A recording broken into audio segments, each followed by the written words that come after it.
Dear viewers, dear brothers and sisters, welcome to my channel. Yours simply Leah. Assalamu alaikum wa rahmatullahi wa barakatuhu.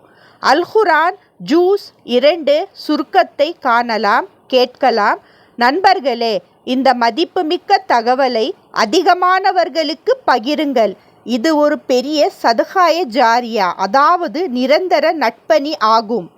பலர் கேட்கிறார்கள் அல்-குரானை, ஆனால் பகிரவில்லை. தயவு செய்து உங்கள் நன்மைக்காகவும் மறுமை பயனுக்காகவும் லைக் செய்யவும், ஷேர் செய்யவும், ஆல்சோ சப்ஸ்கிரைப் செய்யவும். இன்ஷா அல்லாஹ், ஆமீன். பிஸ்மில்லா இர்ரஹ்மான் நிர்ரஹீம். ஜூஸ் 2 சுருக்கம் அல்-குர்ஆன் சயகுல் கேட்கலாம். இந்த ஜூஸ் சூரா அல்-பக்ரா 142 வசனம் முதல் 252 வசனம் வரை அடங்கியுள்ளது. கிப்லா மாற்றத்தை பற்றி அறிவிப்போம். இந்த பகுதி தொழுகையின் திசை மாற்றம் பற்றி கூறப்படுகிறது. முன்பு முஸ்லிம்கள் பைத்துல் முகத்தஸ் ஜெருசலம் நோக்கி தொழுதார்கள். பிறகு அல்லாஹ் கட்டளையிட்டதால் இனிமேல் காபாவை நோக்கி தொழ வேண்டும். உலகின் எங்கிருந்தாலும் முஸ்லிம்கள் காபாவை திசை நோக்கி தொழ வேண்டும் என்று அல்லாஹ் கட்டளையிட்டார். அல்லாஹ் தன்னுடைய மக்களை நினைவு கூறுகிறார். நீங்கள் என்னை நினைவு கூறுங்கள், நான் உங்களை நினைவு கூறுவேன். பொறுமை மற்றும் தொழுகை மூலம் உதவி தேடுங்கள். அல்லாஹ் பொறுமையுடையவர்களுடன் இருக்கிறார். ஒருவேளை மனிதர்கள் சோதனையில் இருந்தால் உலக வாழ்க்கையில் எவ்வாறு கையாள வேண்டும் என்ற விஷயத்தை அறியலாம். அல்லாஹ் மனிதர்களை பயம், பசி, செல்வ இழப்பு, உயிரிழப்பு போன்றவற்றால் சோதிப்பார்.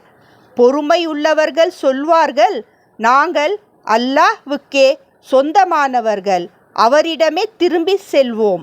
மேலும் அல்லாஹ் சுப்ஹானஹு வ தஆலா ஹலால் ஹராமை பற்றி இந்த பகுதியில் விவரிக்கிறார்.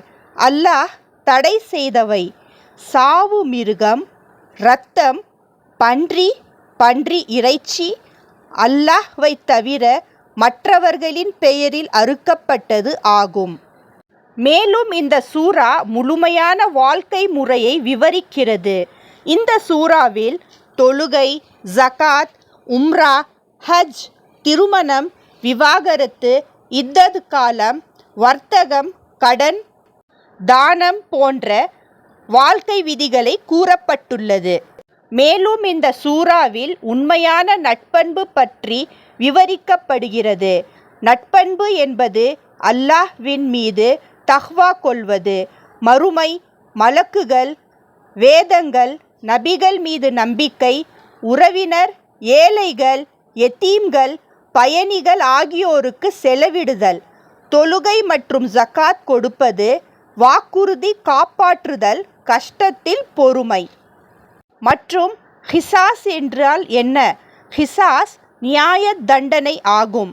கொலை செய்தவருக்கு தண்டனை உண்டு, ஆனால் பாதிக்கப்பட்ட குடும்பம் இரத்தத் தொகையை ஏற்றுக்கொண்டால் அது அனுமதிக்கப்பட்டது. ரமலான் நோன்பு பற்றி விவரிக்கப்படுகிறது.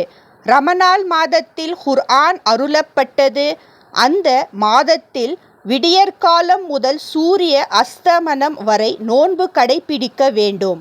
நோயாளி அல்லது பயணத்தில் இருப்பவர் பின்னர் நோன்பு நிறைவேற்றலாம். அல்லாஹ் நம்மிடம் மிக அருகில் உள்ளவர், அவரை அழைத்தால் பதில் அளிப்பார். மதுபானம் மற்றும் சூதாட்டம் பற்றி விவரிக்கிறது. இவற்றில் சில நன்மைகள் இருந்தாலும் மிகப்பெரிய பாவம் அதிகமாக உள்ளது. அதனால் முற்றிலும் தவிர்க்க வேண்டும். திருமணம் பற்றி விவரம். முஸ்லிம்கள் முஷ்ரிக்களுடன் திருமணம் செய்யக்கூடாது. குழந்தை பாலூட்டுதல் பற்றி விவரம். குழந்தையை அதிகபட்சம் 2 வருடங்கள் பாலூட்டலாம் தாய்மார்கள். ஹர்துல் ஹசனா பற்றி விளக்கம். அல்லாஹ்வின் வழியில் செலவிடுவது நல்ல கடன் போன்றது. அல்லாஹ் அதனை பல மடங்கு அதிகரிப்பார். தாலூத்தும் நபி தாவூத் அலைசலாம் பற்றிய விளக்கம். நபி மூசா அலைசலாம் பிறகு பனி இஸ்ராயில் ஒரு மன்னன் கேட்டனர். அல்லாஹ் தாலூத் என்பவரை மன்னனாக தேர்ந்தெடுத்தார். ஒரு நதியில் அவர் மக்களை சோதித்தார். சிலர் மட்டும் பொறுமையுடன் தாண்டினர். தாலூத் படை ஜாலூத் கோலியாத் படையை வென்றது. தாவூத் அலைசலாம் ஜாலூத்தை கொன்றார்.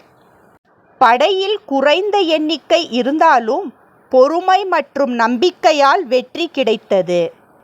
குர்ஆன் ஜூஸ் 2 சுருக்கம் முடிவில் நாம கற்பிப்பது அல்லாஹ்வின் கட்டளைக்கு கீழ்ப்படித்தல் வேண்டும், பொறுமை காக்க வேண்டும், ஹலாலான வாழ்க்கையை பின்பற்ற வேண்டும். நம்பிக்கையோடு சேர்ந்து நற்செயல் செய்தால் அதற்கு கூலி வெற்றி நிச்சயம் கிடைக்கும். அல்லாஹ் நம்மை நேரான பாதையில் நடத்துவானாக. ஆமீன்.